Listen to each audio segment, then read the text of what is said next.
যারা বিদেশে থাকে তাদের সুন্দর ছবি বা ভিডিও দেখে আফসোস করার কিছুই নেই। এটা মনে করেন না যে তারা স্বর্গে থাকে। আপনারা ওইটাই দেখেন যেটা আমরা আপনাদেরকে দেখানোর জন্য অ্যালাউ করি। আমার ঘরে খাবার না থাকলে নিশ্চয়ই সেটা আপনাকে দেখাবো না। সারাদিন কাজ করার পর ক্ষুধা পেটে যখন বাসায় আসি, কোনো খাবার থাকে না, রান্না করার পর 2 ঘন্টা অপেক্ষা করতে হয় খাবারের জন্য।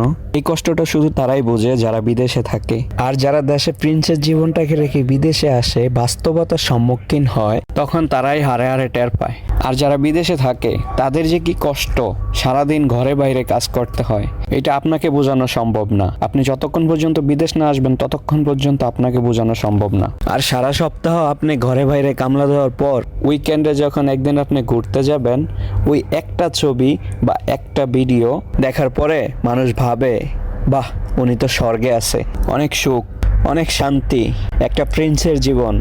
আসেন না ভাই, একবার আসেন বিদেশ, আসলেই বুঝবেন।